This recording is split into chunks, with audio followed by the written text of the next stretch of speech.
So I posted that video of Frankie just being a real pain in the ass with Mango earlier today for a reason.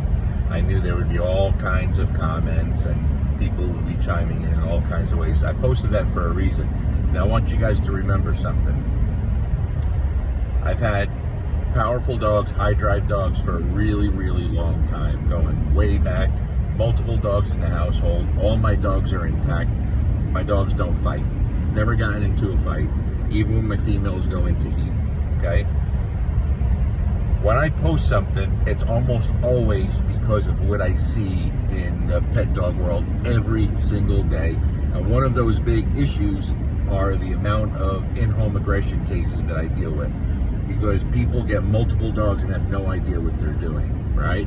So one of the biggest issues is you get a puppy and people allow it just to molest the older dog non-stop, right? Or the older dog to be a pain in the ass to the puppy. It goes both ways.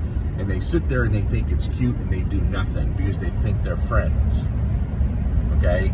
I only filmed that part because I wanted people to see how persistent he is. What you don't see is before I was filming, I got on him really hard a few times. And I mean really hard, scruffing his neck really hard, like really taking my time and not letting him get away with it. Because for one, my dogs, Mango in particular, in this case, they have to see that I will step in and take care of that. The sad part is there's people that would have corrected Mango for growling at him the way she did, which is pure insanity, right? Because although dogs will take it when the dogs are young, the second he gets closer to maturity, eventually, if you're not the one controlling that situation, the dog who's being harassed by the young dog's eventually going to say, screw it. I have no choice but to take care of this myself. Then you have the massive fight that breaks out, and people, because people on average when it comes to dogs are completely clueless, they say it came out of nowhere. All of a sudden, there were no signs.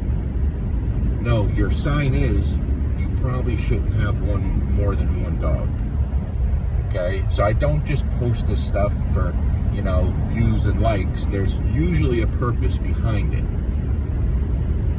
Not everyone out there sees the amount of comments and questions and interactions I have with people on a daily basis, like a lot of dog trainers do. And the average dog owner is completely clueless and gets themselves in a lot of trouble, and then they can't get out of it. That's why I post stuff like that. So I hope that helps a little bit, because he is persistent, and no matter how hard I went on him, he didn't give a damn.